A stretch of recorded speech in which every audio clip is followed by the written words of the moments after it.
Okay, hello, my friends, and welcome back to the Somatic Hound podcast. I have a new dog training friend, and her name is Allegra, and she's the owner of the Naked Dog. And today we are going to be talking all about canine body language and the way that dogs interact with each other. And this conversation was actually sparked by a video that Allegra posted on Instagram where she was narrating a little doggy interaction. And then we connected right away just because we're both passionate about canine body language and kind of being advocates for dogs who need help. And also there are humans who need help, because that's a lot of times where the problem begins. Yeah, so I will have Allegra. Do you want to introduce yourself and a little bit about your Yeah, background? my name is Allegra Kaough, and I started my business, The Naked Dog, in Austin back in 2013, so over a decade ago, which is amazing. I worked with dogs for a couple years off and on before that, but I really did not connect with what I saw dog training to be. And my experience of shadowing different trainers, I was just like, this doesn't work. And it was very much like treat based training and having that kind of be the answer for everything. And I just saw the clients wouldn't do the homework. Um, Nothing would change week after week. They were paying the trainer to come, and I just, I didn't think it was effective. So I was like, oh, well, if this is what dog training is, like, this isn't for me. I had been a lifelong horseback rider. So years later, when I ran into a woman on a hiking trail in Austin who had 10 dogs with her, and these dogs were calm, they were all sticking with her. And I was like, who are you? And how are you doing this? And it was more of a dog psychology approach to training, that she really understood dogs and honored them as dogs and communicated with them in a way that they communicate with each other. And I had studied natural horsemanship, which Mm. was such a game changer for me in my life with horses. And once you click on that, once it's like, oh my God, like, of course we should be communicating with animals using their own body language and their own cultural norms. And then you start doing it and you see how intuitive it is for them. It just totally changed my perspective. And I worked with her for a while. For 7 years, I had my own hiking pack in Austin, and getting those years every single day. Either I was hiking my pack, well, I should say I was hiking my pack and I was watching dogs in my home. So I was just like totally immersed in the dog world. And it took many years to understand what I was looking at. It took years. And this is the place where I want dog owners to have compassion for themselves, because for, I would say, 3 years, I was around dogs every single day, almost all day. And it was only after a couple years that I really started to say, like, yes, okay, I'm understanding this.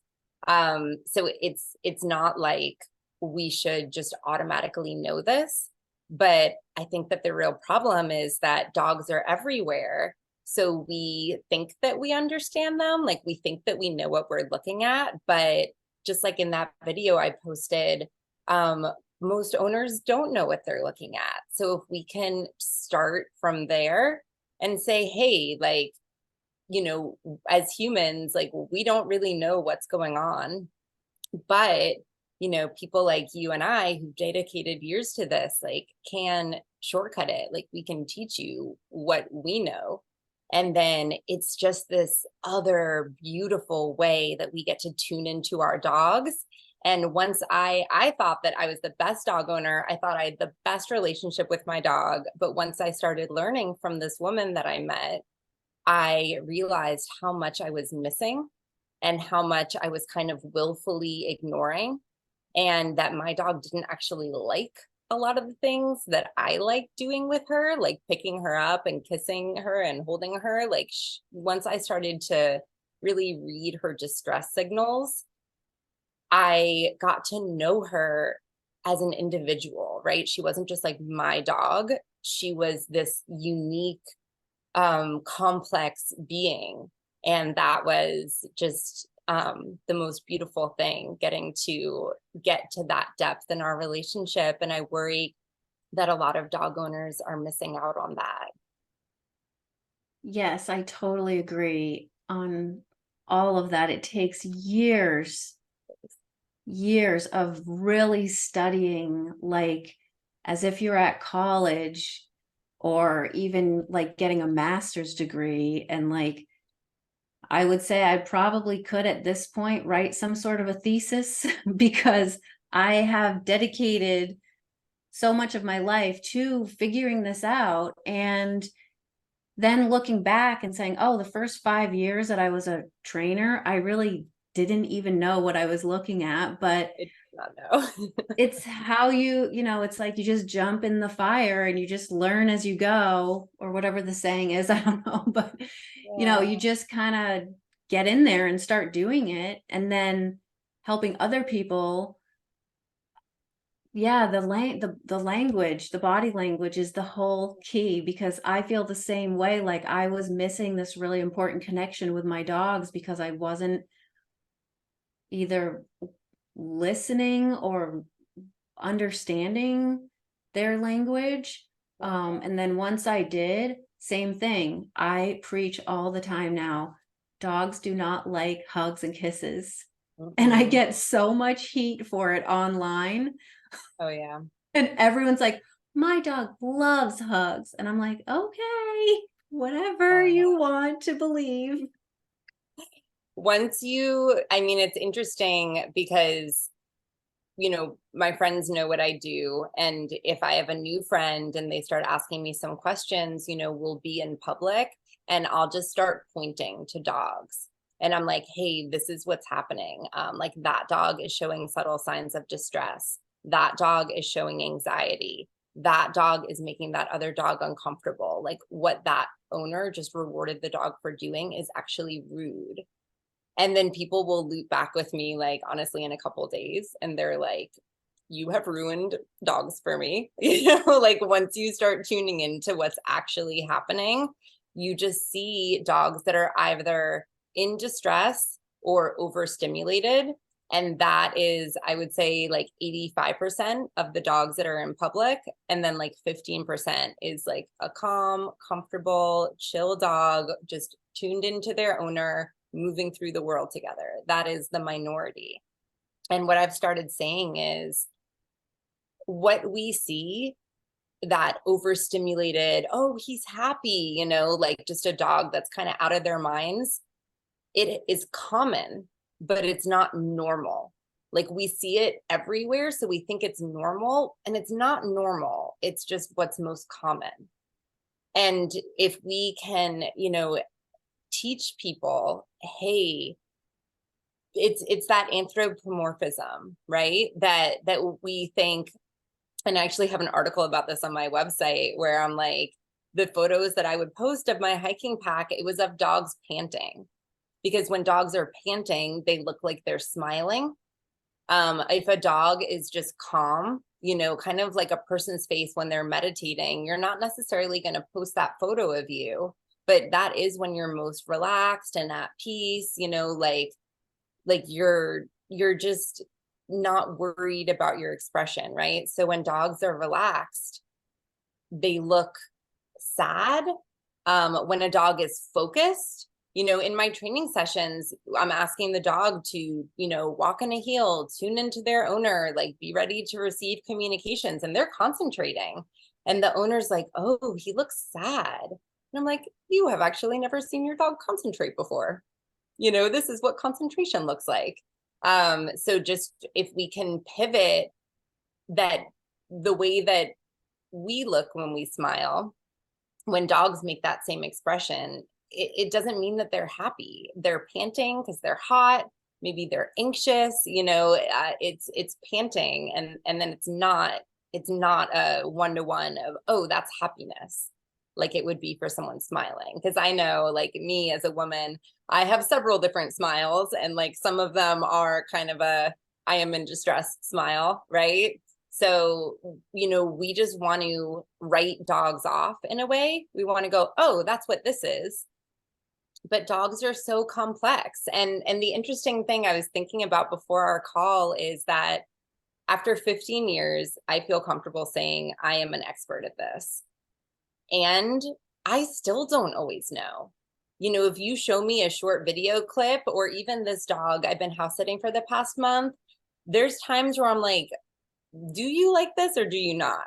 Like, she has a bite reflex that isn't so far from the surface.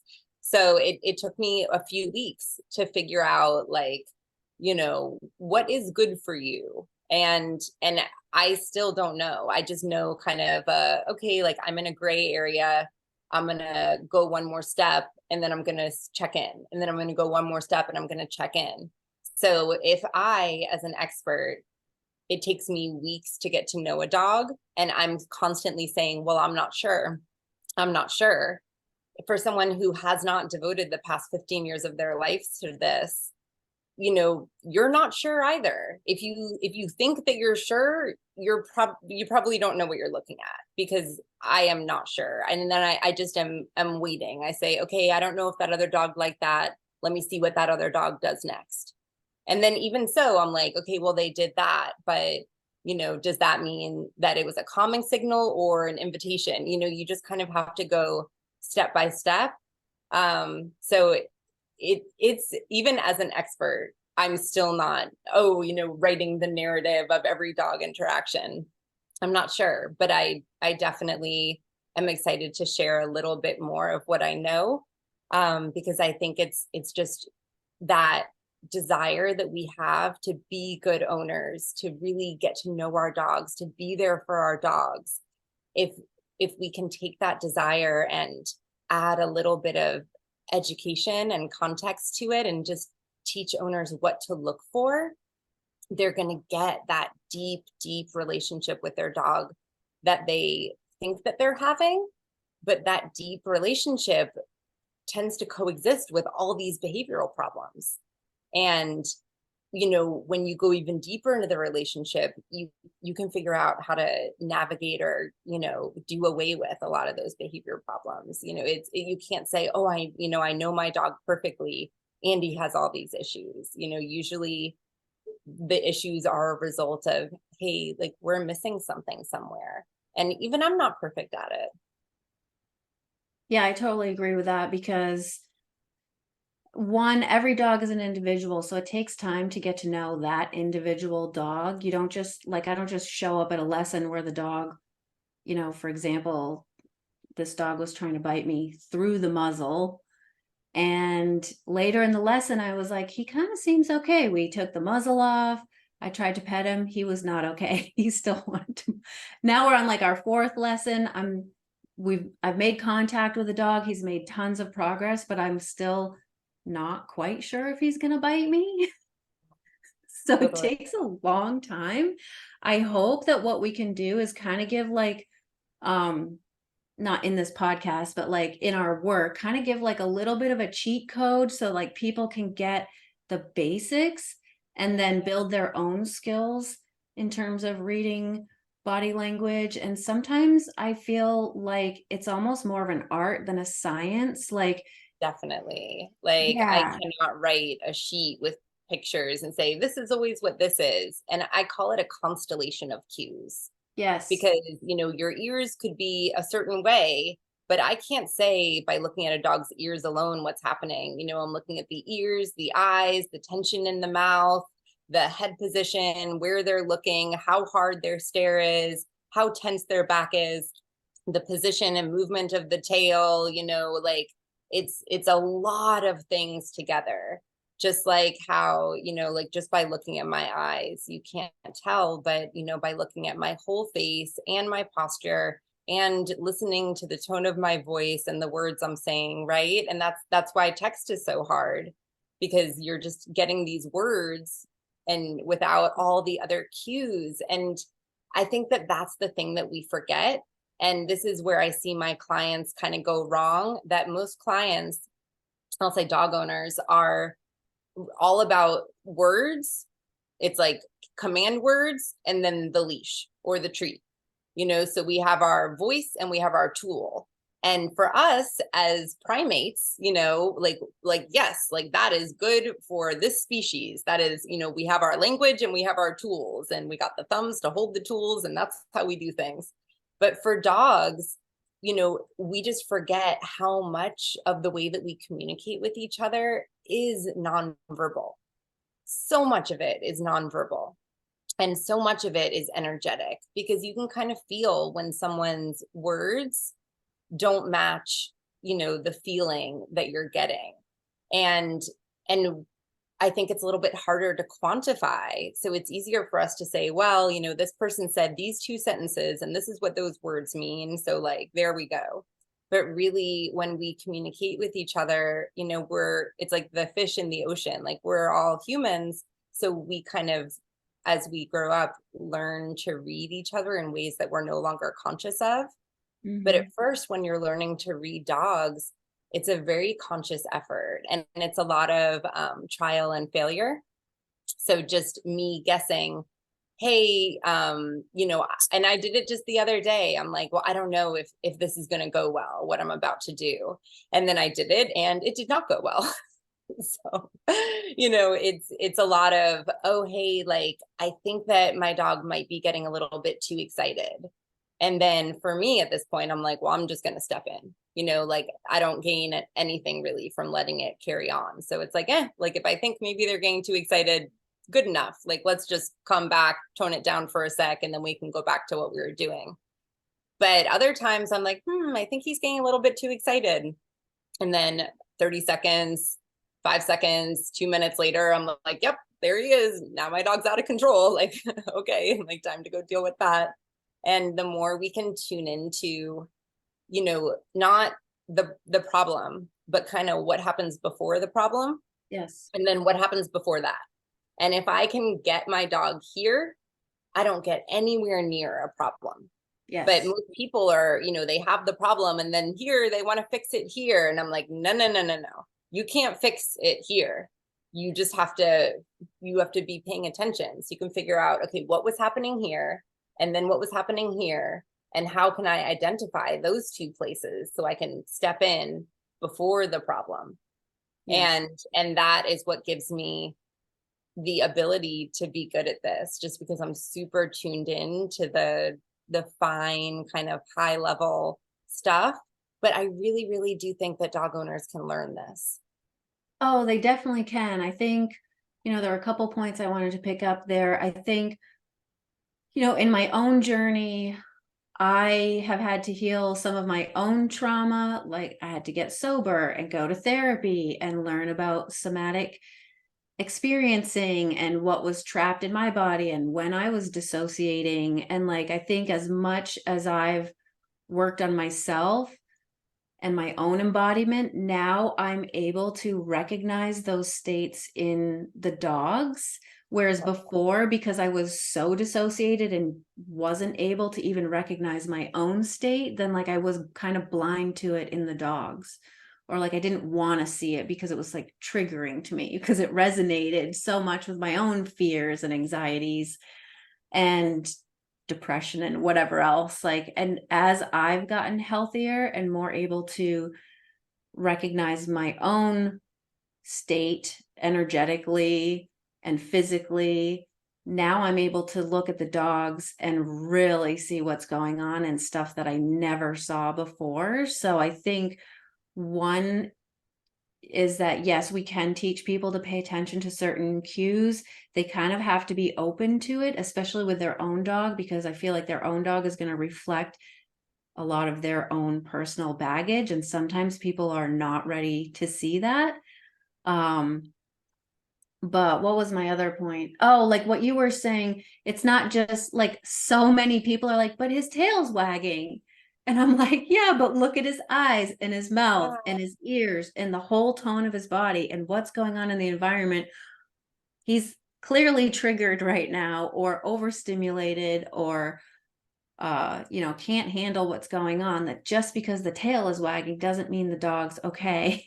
Mhm. And I think people want it to be that one to I want it one. to be that simple. It's like, oh, the tail's wagging, he must be okay.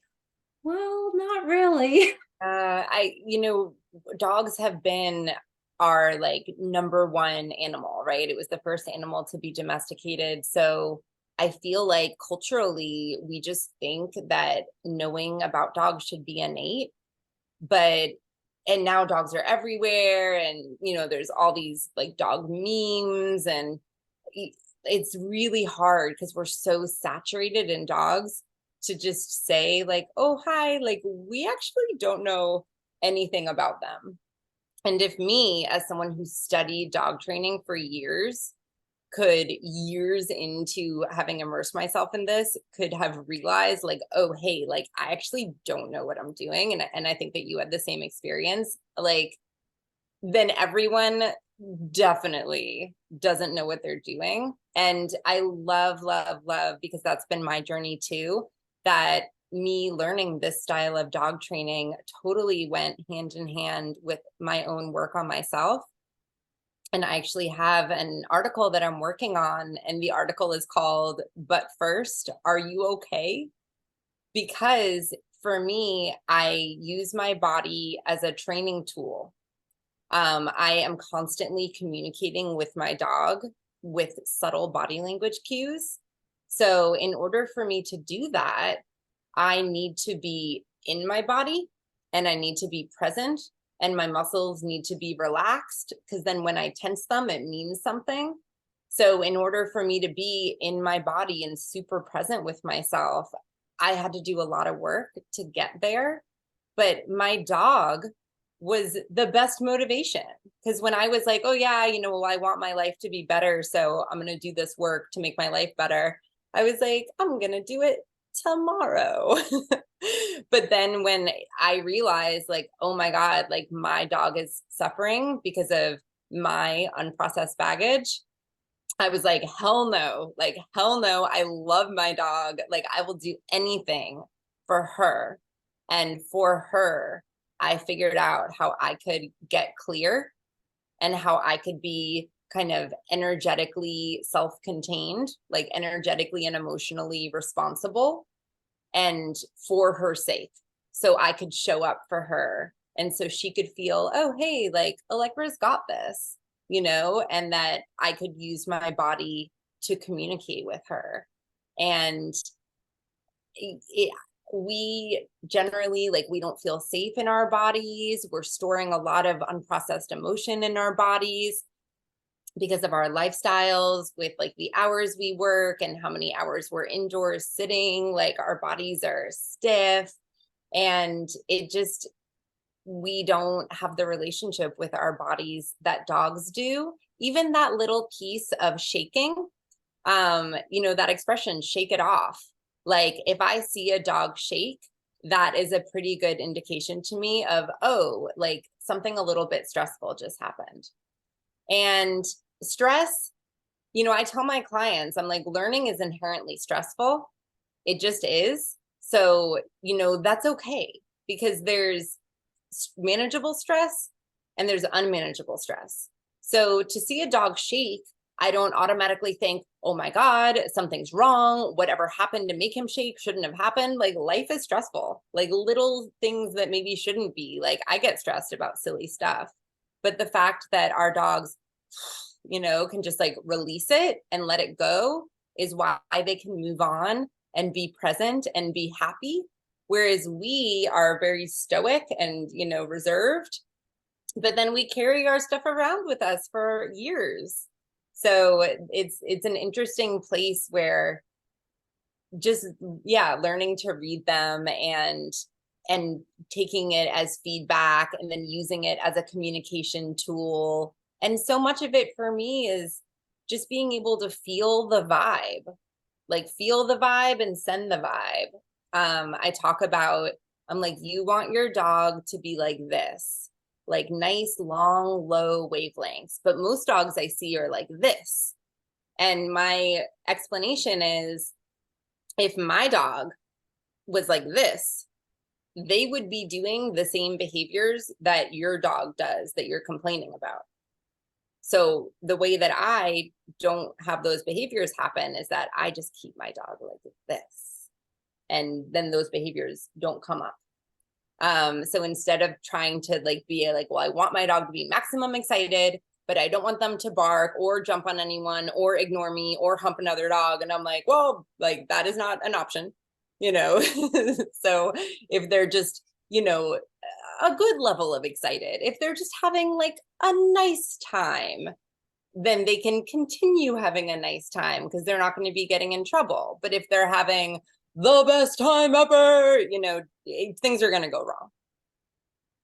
Yeah, I think it's exactly what you said about like the owner wanting to see the dog have the time of their life. That's like a All the total time, projection. And 10 like a times a lot, day. yeah, and these dogs that look like they're friendly are actually being like manic about their Yeah. hyper friendliness, and it's really actually to me it's an appeasement behavior because they're so over threshold. And like some dogs who are over threshold are going to show appeasement, and some dogs who are over threshold are just going to bite you. So yeah, we do kind of prefer the hyper friendly dog, but that dog is almost equally in distress as the dog who's showing aggression. Well, is it friendly? Like, I like to use examples. Like, I'm against anthropomorphizing, where I look at a dog and I think, well, if a human was doing that, this is what it would mean. So instead, I use human metaphors to explain dog behavior. And I talk about the bar a lot, you know, and I'm like, well, imagine if I brought my friend to a bar and they had a couple drinks and they had so much energy and they were so happy to be there. And then they ran up to everyone at the bar, interrupting their conversation, pushing in, hugging people, you know, just wanting to get their attention. And then the people were kind of like, oh, hey, like, thanks, we're going to go back to our conversation. And they just were not taking the hint. It's not friendly. Right. You know, it's really a place where our dogs don't know social cues. And it makes so much sense because we love our dogs so much and we want them to feel loved. And we also feel a little bit guilty because we know that, you know, our lives are not totally compatible with the ideal life for them. So every time a dog comes up to us, we stop what we're doing and we give them attention. And then that same dog goes out into the park and they're like, hi, my name is Goldie, and everyone gives me attention exactly when I want it in the way that I want it. And then the other dogs are like, okay, like, no. And and then that dog, right, who's going around forcing interactions, it's not their fault. Like, they didn't know that sometimes people don't want to say hi to them. And they didn't know like how to read, oh, you know, you're not that into this, right? Because every time they approach their owner, they get pet. And it doesn't, for me, and this is something interesting that I share in my very first session with all of my clients, I will not pet a dog that approaches me. What people see is that a dog sees them, sees, you know, the beauty inside of them, and sees their good dog loving heart and says, you know, that is someone who I want to engage with. And then the dog approaches them and says, hello, I want to love you and be loved by you. And then we go, oh, dog, I'm so honored. Of course, let me pet you. And then the dog is like, ah, like, you know, what a beautiful, loving interaction, right? So that's our fantasy. But Yeah. what I see is that I was, you know, doing something else. Like, let's say I'm talking to their owner, a dog comes up to me, they enter my personal space bubble, which I say is about my wingspan. So they've walked up, I'm not paying attention to them. They continue until they're, you know, on my body, like inside my personal space bubble. And, you know, I still have not indicated that I'm receptive to this interaction. And then they'll, you know, bark or paw or lean on me. So, you know, again, they're pushing for attention.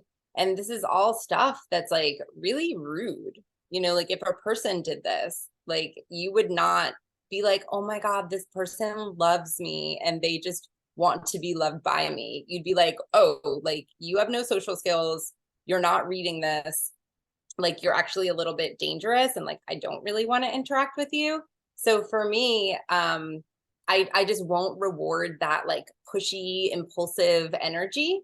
And just that small thing that when I come into my clients' homes, I'm not rude about it, but like the clients hired me, they're paying me. Like, I love dogs, but I'll get to them.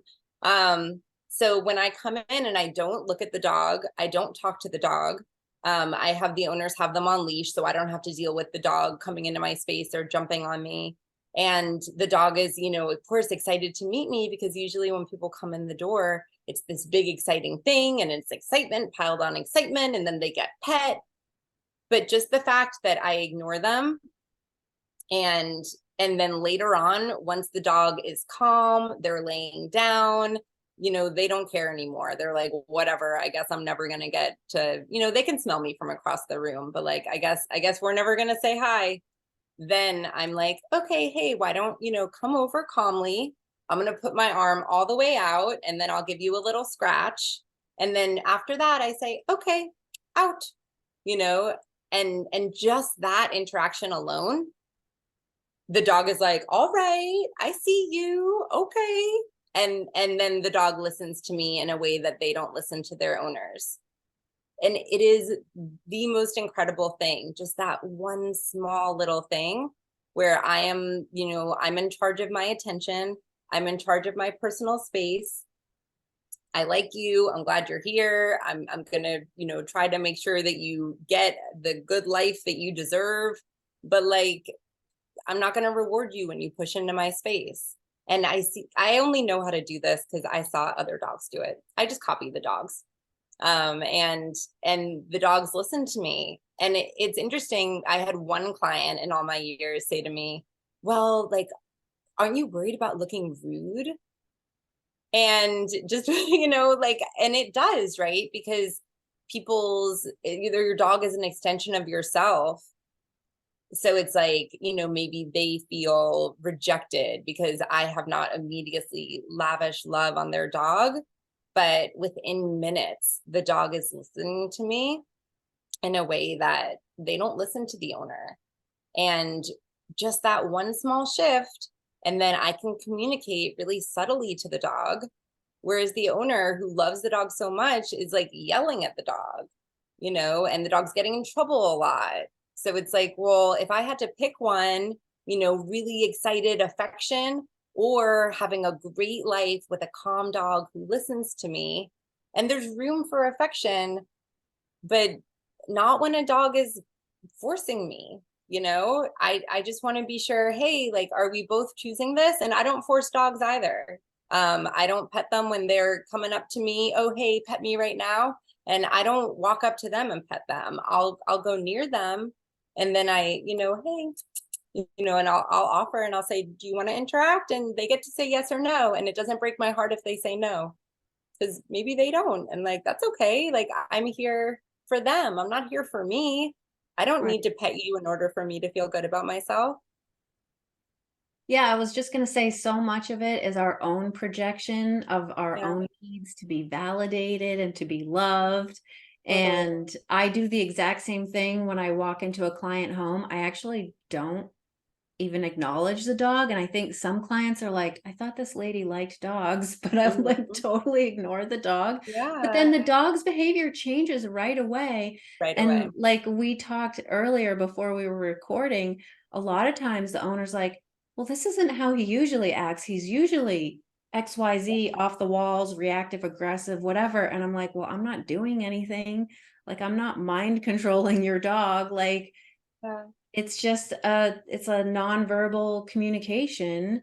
Yeah, I was going to say you are a little bit, just a little bit. And it's that subtle, and this is what I've realized. It's not so much about what I can teach clients to do, but it's more like who I teach them to be. Because I come in and I call it leadership energy.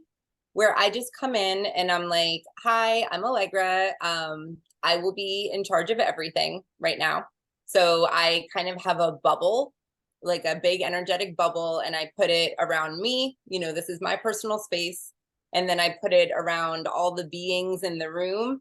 And I'm like, well, I'm going to be in charge of how we all interact with each other. And I'm also going to be in charge of anything in the outside world and how that interacts with our bubble. So, I know that if there is a threat, which we live in a safe world, there's not usually that many threats. But in my mind, I'm like, if there's a threat, I'm going to be the one to handle it. And I don't say any of this verbally. It's just kind of what I know and what I, how I project my presence. Mm-hmm. And and then just those small little interactions of, oh, hey, like, I would love to greet you later. So not right now. And just that little shift, and they're like, okay, cool, all right. She's got a plan. And the interesting thing is that dogs, you might not see me having those mushy moments, but if a loud sound were to happen, the dog will run to me because they're like, she's the one who can protect me. And all the other people that, pet them all the time, that's not the person the dog is running to. The dog is coming to me because they're like, okay, like, Allegra is the one that I want to be next to if something's going to happen. And it's a different definition of love.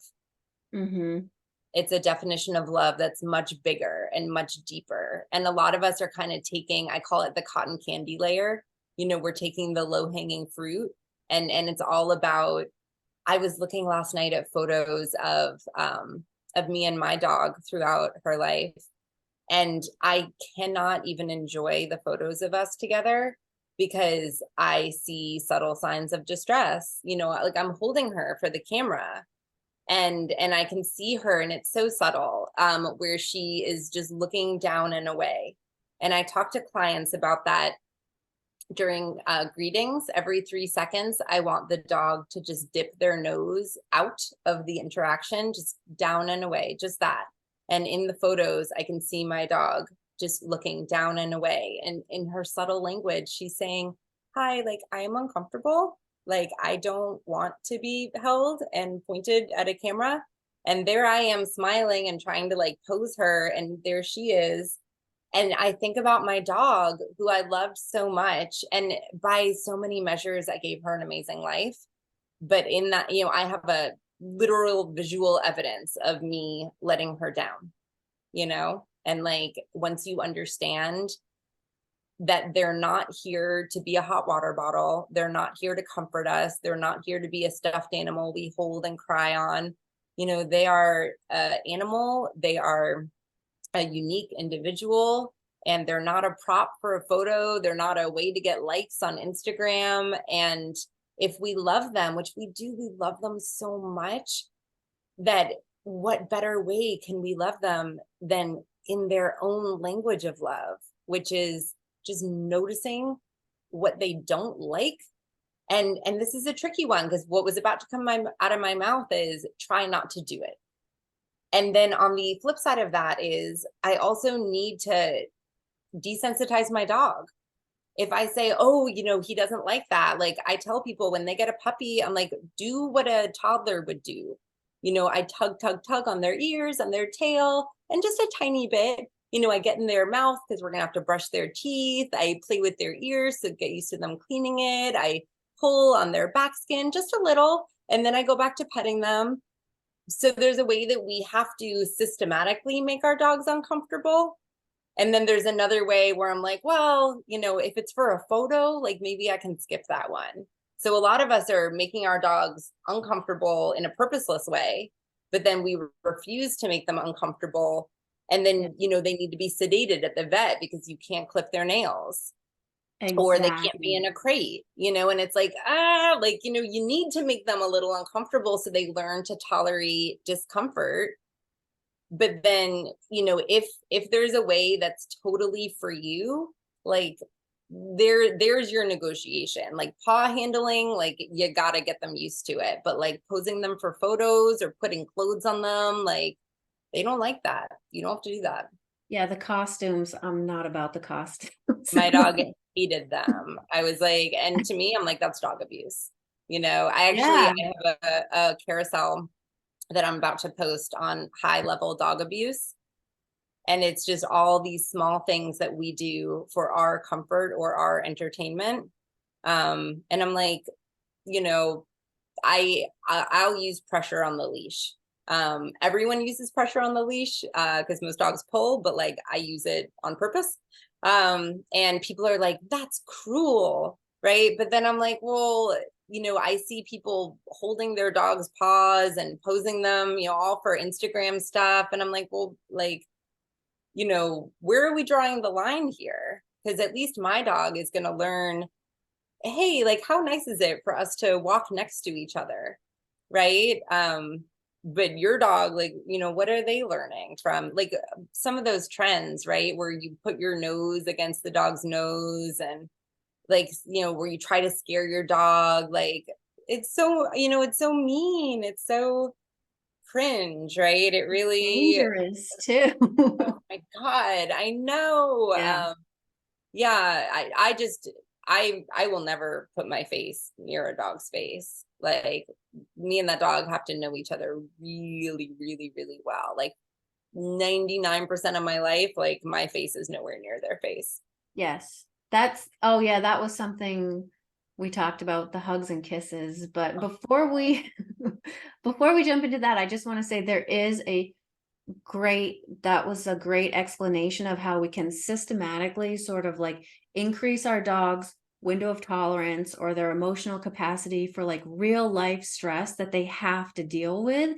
And like we're doing it with a specific purpose and we're doing it out of compassion for the dog. So they're not then bombarded and pushed totally out of their threshold by like everyday experiences or going to the vet when they get sick. And like you mentioned, the crate training or the body handling, like those are times when we want to like really consciously work with a dog to increase their emotional capacity around those times that they are going to have to deal with stress. And to me, that's completely different than just draping a baby on the dog's back for a photo or something like that, or just letting kids play with the dog without having any boundaries and the dog getting super stressed. And then you're putting both of them at risk for a bad experience, Even just kind of holding like out them of for our a own. photo. Yeah. Yeah. Yeah, like let's cancel that. It drives me crazy because I see a lot of trainers doing that and they're holding the dog in the frame. And I'm like, yo, like, I believe that you're a dog trainer. Like, you don't need to be holding a dog in the camera for me to believe that you're a dog trainer. Like, either be working with the dog or just be talking about dogs. But, there was a trainer holding a dog on her lap as the dog is attempting to get down and she's holding it. So, teaching learned helplessness. And then the dog is looking down, licking, chewing, panting, so showing signs of distress. And what drives me crazy is that this woman, like, she's an authority figure. Like, oh, okay, like, this is a dog trainer. She must know how to treat dogs. But because she's pandering for likes, she is demonstrating a behavior that is dog abuse, where we're holding a dog and she's normalizing ignoring signs of distress. So you are out there advertising what to me is dog abuse, Right. just so people will buy your product and think, oh, look at her. She's holding a dog on her lap. Like, I love holding dog, and it's really, it makes me so sad because like either she doesn't know any better or she knows, and like the cost benefit analysis in her mind was that she wants the money more than she wants to teach people. And God, it's a bummer. Yeah, I think there's definitely, like you were saying, there's a way to systematically titrate the stressful experiences so that it works to the dog's benefit rather than just like having an experience where like we're just doing what works for us and totally ignoring, is this dog okay with this? Are we helping the dog deal with the stress of this experience, or are we just completely ignoring all of their Yeah. signals? And Yeah. then I think also what you were saying, like where people, want those cotton candy moments where like they're getting the dog excited and it's validating their need to feel seen and loved, and and like Yeah. that type of love is much more sort of on the surface. And what you're talking about, where you're actually like setting boundaries, helping the dog, being the calm leader that the dog actually feels like, oh, now I can relax because someone else is in charge. Like the Yeah. bond you create by doing all of those things, to me, is actually a much deeper bond. And the ironic thing is that when the dog is calmer because of all those things that you're doing, which other people would say is cruel because you're ignoring the dog, like actually you can then give the dog way more freedom and Mm-hmm. so many more experiences because they're going to Yeah. stay within their window of tolerance or within their threshold, because you've set an example, you've created safe experiences for them where they learn to trust you and they're not constantly overstimulated. So it's actually like the reverse of what everybody thinks. They're like, oh, that's so cruel. But then the dog ends up having the deepest, most That's loving bond life. with you and the Yeah. best life. And what's so cool is that when I say no to overstimulation, like if a dog is pulling towards anything, like that is a hard no for me. Like I will not move in a direction if you are pulling me in that direction. Like I would like to go in that direction, but I want to go like together. So when being overstimulated consistently does not work at achieving their goals, and they learn, hey, if I'm calm, if I'm checking in with her, like we go cool places. Like I get what I want that way.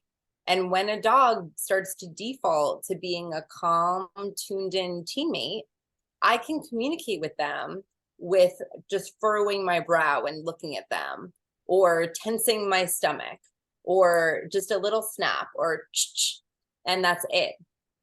And and then meanwhile other people are yelling at their dog that they love so much, and then I'm over here and I'm like, and then my dog's like, okay, you know what, I'm actually not going to do that, because they're tuned into me, they're calm, and we're communicating in body language. I like command words, but command words are just a piece of the pie, they're not the whole pie. And I have a whole list of the different types of pressure I use, the different types of communication. And words are, it's like I don't know, probably 100 or something items on that list, and command words are like one piece of it. So it's really, really, really amazing the way you get to start talking when you both are calm and tuned into each other. And our lives with our dogs are the opposite. We're like super activated, and the dogs are 0% tuned in. They're tuned into the environment. They're dragging the owner on the leash. The owner's on the phone. Like no one is present. And yet we're just having the fantasy of a dog. It's beautiful because there's so much room to go up. Yes. I see so many owners, like they let the dog get away with that leash dragging behavior because they don't know what to do about it. And they Yeah. also kind of want to give in because they project so much onto the dog that it's like they want the dog to get whatever the dog wants because maybe And it they're looks not. normal because every dog's doing it. So they're like, Yes. well, this is just what dogs do. Like, so they're, yeah, it's everywhere. And then the dog's behavior escalates little by little. And then finally the dog's out of control and the owner is so exasperated that then they do yank on the leash and they scream at the dog. And like it's like, well, you let that get to that point, maybe over weeks and months, but now you're having to like yell and scream and yank on the leash. And like, that's not a loving relationship. You are so permissive. And now the dog is Yeah, a monster. completely confused Yeah. And Yeah. it's a sad way to have a relationship with the dog. Where like, yeah, if you know how to put those, like kind of pre-program the dog to have those leash walking skills, takes actually so much work in the beginning. But then you have a great life. But then the result is, and it's like what you said with the puppy stuff, if you can start from a puppy experience, that's awesome. And just like lay that groundwork. I do think we can do it with dogs who are older. And that's typically what my client is a rescue dog or a dog where the owner has kind of let things get out of control, sometimes for years. Yeah. So it takes a long time to undo that. I do think it's possible, but it's little things that like, So small. it's all throughout the day, the way you interact with your dog. Yes, absolutely. Everyone's like, well, my people, I'm like, they're like, my problem's on the walk. So you and I are gonna meet for our first session at the park. And I'm like, absolutely not. I'm like, we're gonna meet at your house and we're gonna talk. We're not even gonna touch your dog. It's just gonna be you and me talking about dogs. That's it. Um, and the leash thing, I think what takes long is training the human, because even I'm in Maui right now, and I have been working with a dog, and this dog, is just kind of like a farm dog, like a house dog. She's not really anyone's, and they just walk her on a harness, and a 30-foot line, and that's how she's walked because no one ever trained her. And so I brought my 6-foot leash over, and they were like, oh, I don't think she's gonna like that, like she's gonna get frustrated. And I was like, it's gonna be okay. So I put the leash on, and just by like making sure that she's really calm, giving her small cues, making sure that she's tuned into me. And then we start walking, and if she starts pulling, like either we stop or we go back in the other direction, or maybe I'll squeeze on the leash so it's like not a nice place to sit. And pretty quickly, over the course of a walk or two, like she's getting it. It's not perfect, but she's getting it. And then the part that takes long is just for the handler to be consistent. Because with me now, she's like, okay, like, don't pull. And then if I hand the leash, this happens all the time, where the dog is walking perfectly next to me, and then literally it's a 1 second difference. I pass the leash to the client, and all of a sudden the dog is at the end of the leash, like 1 second. So it's like, did anything in the dog's training change? No, it was just the who was holding the leash. And what does that say about what the owner thinks, or what the dog thinks of the owner?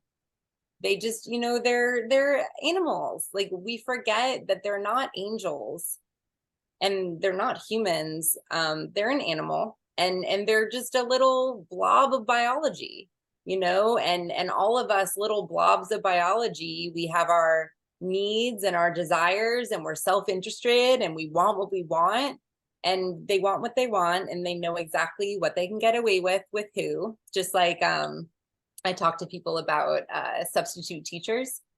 Like if you have Miss Smith in math class and she's really strict, but then she's off sick for a week, and you have Miss Jones, and Miss Jones is not so strict, you're not going to show up on time just because Miss Smith was like, really tough on it. You're going to do whatever you can do. You're going to do what you can get away with. And that doesn't bother me at all about dogs.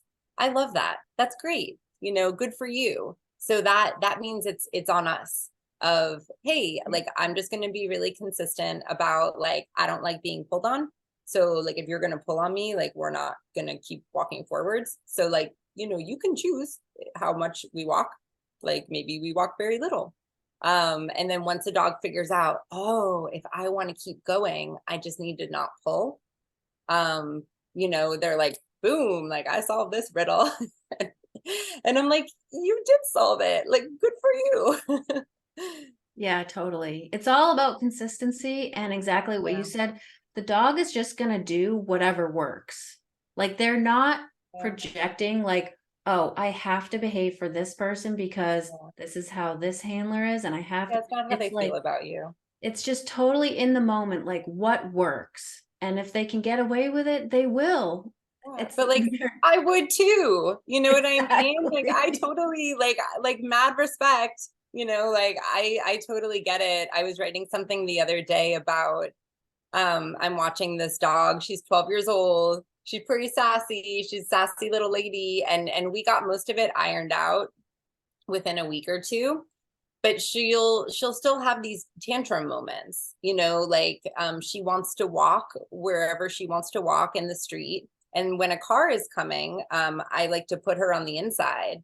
And sometimes she'll go into like a little bucking bronco routine about it. And and I think that where people get caught is that they take it really personally and they go, oh, well, she should know better. She shouldn't be doing this anymore. She doesn't respect me. I'm a bad owner. I'm a bad trainer. What I'm doing isn't working. Whereas for me, I'm like, yo, like, apparently, like, this dog has tantrums sometimes. And I'm like, that's okay. Like, no big deal. And it's easy for me to say because at this point, you and I have worked with enough dogs. So I like to tell my clients, I'm like, it's not if you regress, it's when you regress because you're going to regress and your dog is going to. And like, if a problem comes up, I'm like, okay, cool. I'm like, I guess this is what we're doing. I thought we were just going to be going for a walk. Turns out, like, we're going to be having a conversation about barking or pulling. But at this point, I'm like, well, I don't care. I just wanted to go out with you. So if you want to spend this time and we're going to have a conversation about why we don't, freak out barking, like, that's totally fine with me. Like, I have no attachment to everything has to go perfectly. Like Right. things are going to go how they go, and I'm going to show up for my dog however they need me to show up. And when I come with that attitude and that non-attachment and that calm, where I'm like, hey, like, if you want to have this tantrum, like, I'm going to be here for you and we're going Right. to work through this tantrum. Like, I'm not upset about it. Like, just whatever you need from me, like, I'm just going to be calmly asking, hey, like, you need to walk on my right when I ask you to walk on my right. Cause like, I'm literally trying to keep you from dying. And like, if you want to be upset about it, like, that's okay. Like, I have room for you to be upset. And then whenever you're done being upset, like, let's just go back to our walk. Like, no big deal.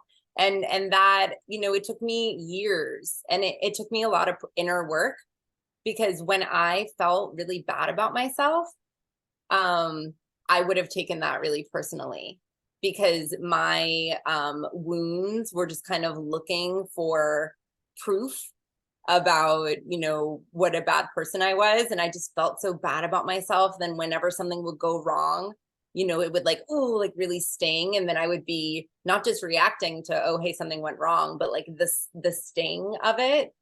And then I would not be able to show up for my dog because I would be offended and hurt that this was even happening. And Right. now I'm just like, whatever, like the walk goes well, the walk doesn't go well. Like, I'm just here to hang out with you. So Right. however it goes is no problem for me. Like, whatever is good. Yeah, we could do a whole other podcast on that because I still find it so much more difficult to work with my own dogs Oh, because yeah, of that totally. emotional connection. And like I pick up the leash of somebody else's dog, Yeah. and exactly like what you said, the dog is totally different with me than they are with the owner. And then I try to explain to the owner, well, I'm going to go home and work with my dogs. And trust me, like, it's not easy. No. Like, your dog is a reflection of you, and you project all of your baggage onto the dog, and you do take it personally. And I still do that with my own dogs. Yeah. It's And then it's hard. also the history of like, Yes. dude, like we've been over this. But then years into our relationship, like I would be, my dog was sassy. She was a dachshund, strong-minded, like really smart, really discerning. She was always looking around, like calculating what was going to happen and what I was going to do and what she like so sharp and then she would have these moments of defiance and she was so stubborn, so sassy, right? And so I would just I think sometimes it would annoy me, but for the most part I would be like correcting her and like, hey dude, like we have to do what I just said we have to do, but I'd also be laughing because I'm like, God, like, I love that about you so much. Like, you are so strong-willed and sassy and smart, and you're gonna like fight me for it. You're gonna really be like, you're gonna make me earn it, kind of. You're not just, she's not a golden retriever where I'm like, hey, go do this. And she's like, oh, okay. I didn't want that personality. Right. And she's like, no. And I'm like, well, like, okay, like I can't, like we have to do it at least briefly, and that's the place people don't understand. And like you said, so much of this work happens around the house. And people are going, well, why are we working with the way that we feed or staying off furniture or doorways? Why are we working on that when my problem is on the walk? And I'm like, they're like, it doesn't matter. It doesn't matter to me if my dog's on the furniture. And I'm like, yeah, that's exactly the point. Like the stakes are so low. So why don't we have this disagreement where it doesn't matter, where you're in control of the environment, like it's your front door, don't let anyone in. And it's just me and my dog, it's my couch, and I get to have a conversation with my dog about, hey, can you please use self-control to not do that? And then if you do it anyway, hey, can you please get off?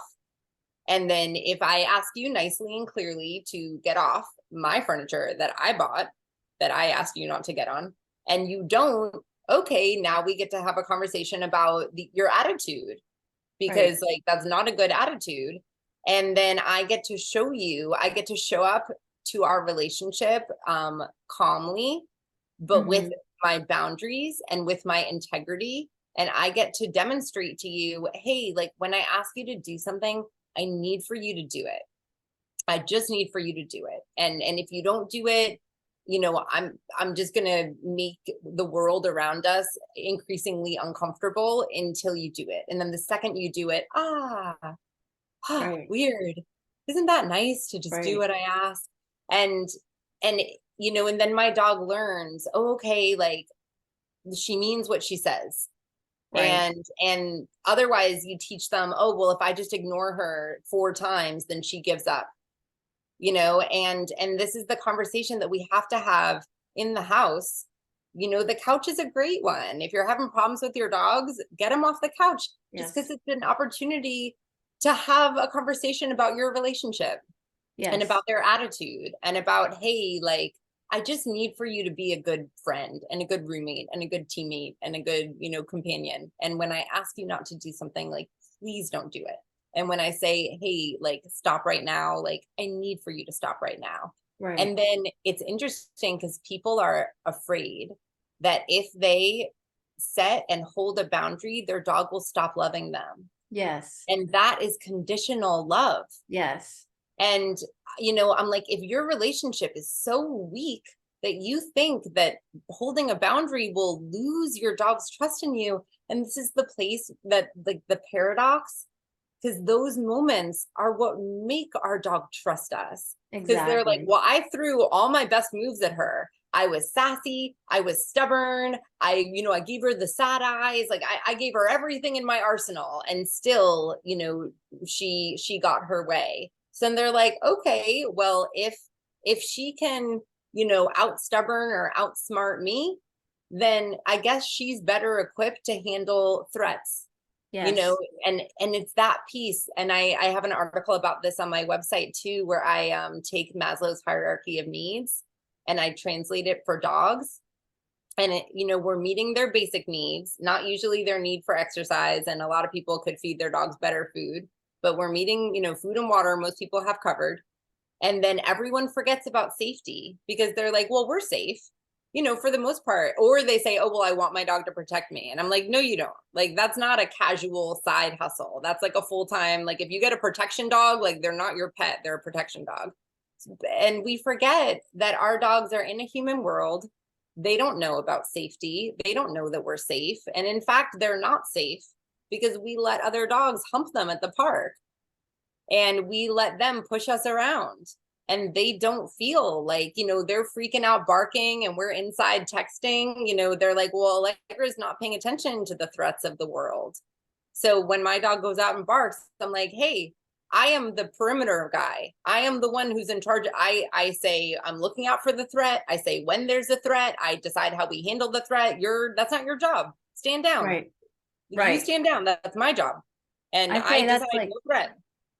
that's like 90% of the training is exactly everything that you're explaining. Yeah. It's the house protocol, it's your energy, it's setting boundaries, it's making the dog feel safe, letting the dog know that you are actually the one protecting and in Yeah. control and all of that. And when people follow that, they almost don't have to do the training on the walk. Exactly. I Yeah. mean, So much of it goes away. you There still still is do, but some. it makes it so much easier. Exactly. And it's exactly what you said. They want to work on all the dog's triggers on the walk because they're pulling on the leash, but like 80, I'd say almost 90% of the problem is like, what are you doing inside the house and letting them bark Yeah. constantly in the yard or at the Yeah. windows? It's all of that stuff. So this is so Yeah. interesting. We have like I this, love it. we It's have the so like same. when people hear it, which like I hope that they will all listen to this, like it makes so much sense when you hear it. And the other, so it's like number one, the safety piece, which is connected to how they see us and how they think of us. And we think that we're being so loving, and they're like, oh damn, like Allegra's a freaking pushover, right? And then it's about the mindset, right? Like that long, low Mm. energy. If I'm giving my dog a lot of jobs in the house, like, hey, stay out of my personal space. You can tell me that you'd like to interact, but don't like just start interacting with me. Like, let me know that you're interested and I'll decide yes or no. So when they're calm and when we're rewarding them for being calm, then, we have a calm, tuned in dog. I like to give them a lot of practice being frustrated, like very, very small. I call it microdosing frustration.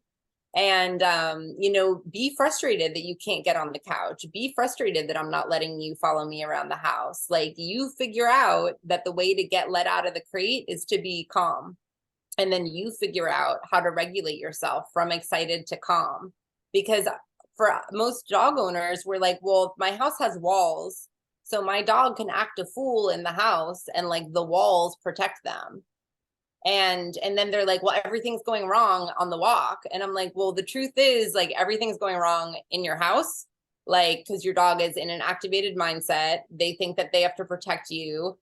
You're constantly giving them attention and you don't follow through on commands, so they don't think that they have to listen to you. And then you have a dog who doesn't respect you, in an activated mindset, pulling on the leash, being reactive to what they perceive as threats. I'm like you have been training them to have all these problems, and it's just really hard. Like, for me, I studied dog training before I got my dog, and no one talked to me about any of this, and I made all of these mistakes, and I thought that I was having the most loving relationship with my dog, and I was literally driving her insane. Like, she Right. had really bad separation anxiety. She got bit by a dog because I brought her with me to someone's house that had an aggressive dog that they were going to keep locked up that got out. That was my fault. It took me years of telling the story about her dog bite for me to realize, oh my God, I never should have brought her to that house. And then she developed fear-based reactivity. And it wasn't until I started working with that trainer and she was like, Allegra, like, you need to figure this out or else your dog cannot be around my clients' dogs anymore. And exactly what you said about it being hard to train your dog, like, it was that woman's partner who grabbed my dog in the middle of a reactivity moment, and just kind of like contained her. And it wasn't like I listened to your podcast about like the alpha role. He wasn't like holding her being like, you're bad, right? He just kind of like grabbed her in the middle of her trigger. And it was really wild to see. It was kind of like that horse whisperer moment where when she was stopped from acting out, and he was just so calm, and he just kind of like stayed right with her. And then it was almost like she was releasing the trauma from her bite, Yes. because when she was acting it out, attacking other dogs, it was like replaying the story and kind of reconfirming the trauma. But then when he grabbed her out of it, it was like, you know, you can kind of like process what happened. And then I made all these changes with her, and literally the changes that I made 10 years later are the changes that I still recommend to my clients. And it's probably so much of what you do with your clients too. Yeah. But it's just teaching them how our dogs see us, how they misinterpret our behavior, how we misinterpret theirs, and what we can do to show up differently for them. Right. And it's really like when I started this, it felt like I was losing so much of what I loved about my relationship with my dog. It felt like a downgrade. And then I realized when I was pulled out of my codependent, enmeshed fantasy projection of my relationship with my dog, I realized how much I was inappropriately putting on her. And I was able to process, oh, hey, like I have all these unmet needs, human needs that I'm like using and abusing my dog to get met. And I was like, okay, well, how can I like heal these pains, and how can I fill these, you know, a lot of social holes and some spiritual holes. And then I got to become whole so I could be a safe place for her. Yes. And I don't know if you know Rainer Marie Rilke. He's Yes. a German poet. There's a beautiful line in Letters to a Young Poet where he's talking about love. And he says, love is two solitudes that border and protect each other. Oh And my I gosh, love that. that's so beautiful. This is Yeah. just so awesome talking to you, because I mean, we really just briefly connected on Instagram because I resonated so much with you narrating that body language Yeah, we video. didn't talk about body language at all. That's okay. I know we didn't really talk about the actual video, but Yeah. it seems like we have really the same foundation for our training, and we're really bringing the same message. So why don't you let people know, since we do have to wrap up here, why don't you let people know where they can find you online, what kind of services you're offering, and then maybe we'll do another, interview in Really the actually talk future. about body language. Yeah. But thank you for that. So my business is called The Naked Dog, and you can find me on Instagram at The Naked Dog. That's also my YouTube channel, and my website is thenakeddogtraining.com.